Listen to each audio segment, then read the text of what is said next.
miglā asaro loks, ko tur liekties nav vērts. Tikai tevi es mīlējis esmu, kādā dīvainā sulā savas lūpas tu mērc, kādās kvēl ar tik sarkanu dvesmu, kādā dīvainā sulā savas lūpas tu mērc, kādās kvēl ar tik sarkanu dvesmu. Tur, kur bulvāri kūp, tevi satiku reiz, un vairs nezinu miera nemirkli. Uz tā stūra, kur lūdz naudu ubaks sev greiz, mani samīs drīz ilgas kā zirgi. Uz tā stūra, kur lūdz naudu ubaks. Aleksandrs Čaks dzimis 1901. gadā un lielāko daļu mūžu nodzīvojis Rīgā. Pirmā pasaules kara laikā evakuējies uz Krieviju. Pirmie dzejoļi sarakstīti krievu valodā. Kaut arī Aleksandrs Čaks, šis dzejnieks no Dieva žēlstības, teica, ka viņa paradīze ir Rīgas nomala. Čaks, protams, ir daudz bagātāks.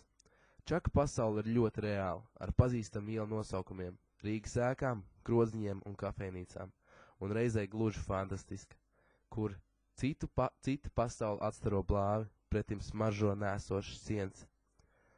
Čaka paradīzes aprises meklēsim vispirms dzejniekā pašā. Viņa talants ir vienreizīgs, neatkārtojams. Prāgas profesors Radagasts Paroleks uzskata, ka Čaks ir liela latviešu literatūras velta visas pasaules literatūrai. Aleksandru Čaku uzskata par pirmo īsto urbānistu pilsētas dzejnieku latviešu literatūrā, jo līdz Čakam literatūrā pilsēta Aleža pastāvēja kā absolūts lauku pretstats, bez maz visa ļaunuma sakna.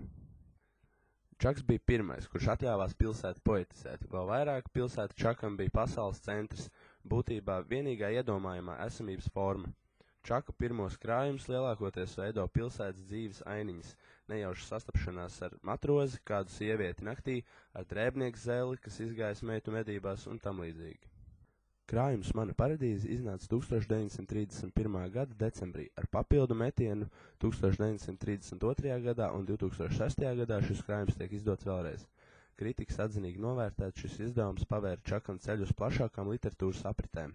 Krājums veltīts nostalģiskām atmiņām no Čaka paradīzes izzūdošajām Rīgas nomalēm, kurās aizartēja viņa bērnība. Beidzamais tramvajs uz Rīgu. No piestādnes atiet bez zvana. Beidzamais tramvajs uz Rīgu. 3 sievas sēž iekšā, es pretim, un stūrī kāds piedzēries vecis. Beidzamais tramvajs iet ātrāk kā pārējie, ļodzoties, drebot un rūcot.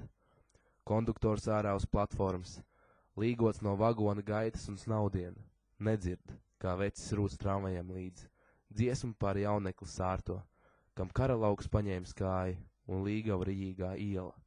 Nedzird, kā sievas triec asi pār cenām, kas draudoši ceļas, kā lāsti, kā nemiera tautā, bet manī šīs sarunas duras kā stīkli, kā rugāja kājā, kas basa, un iztvīkst no miesas un domām man.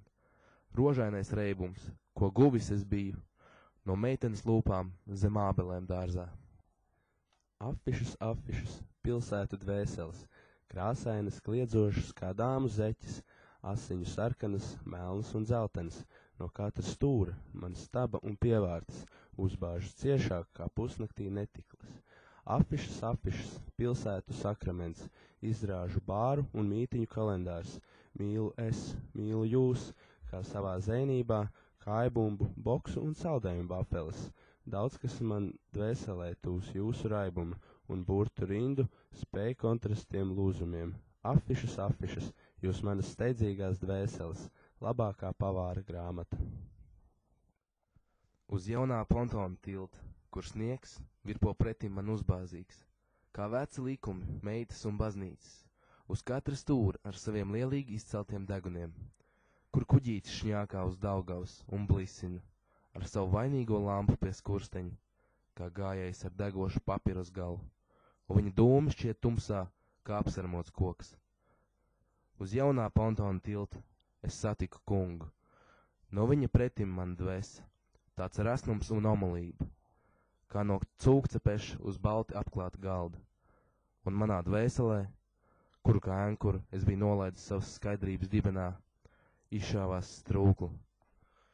Piķmelna naida un niknuma, izdzēst kā lukturi, ar dūras triecienu no kunga gaļīgās sejas to mieru, kas viņa atgāzies smaida, kā mirdzošs dārgakmens, viņam veidotā apkalumā.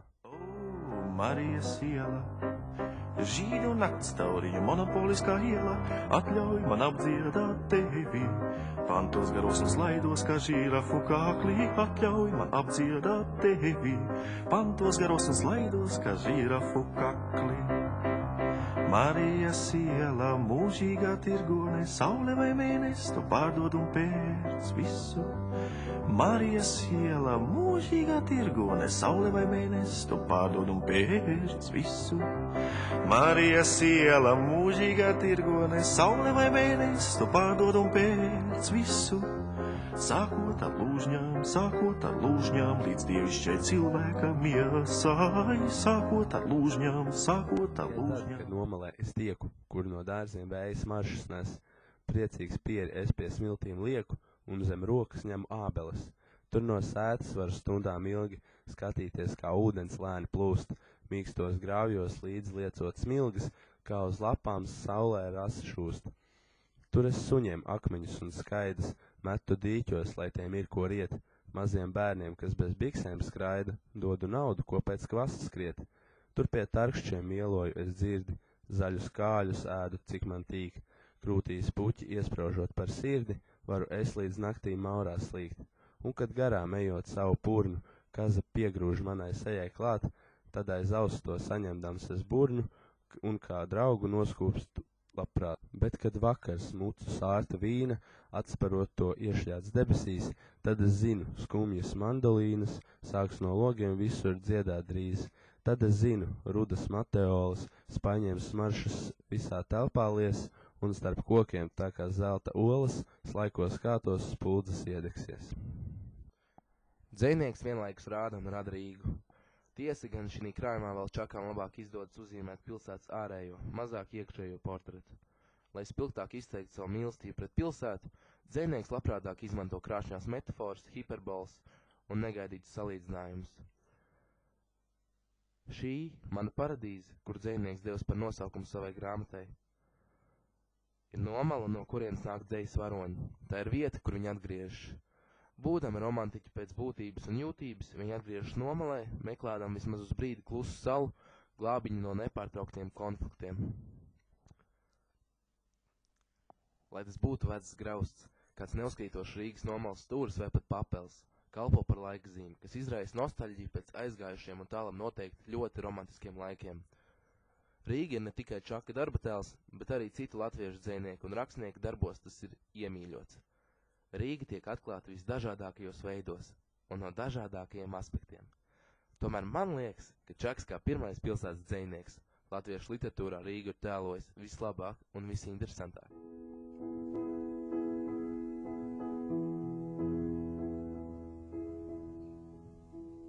Rīga, mana Rīga, tevi mīlu es, zeltā bezdelīgā laime šūpoles, zeltā bezdelīgā laimes šūpoles, cik daudz skarbu moku izcietusi tu, dod man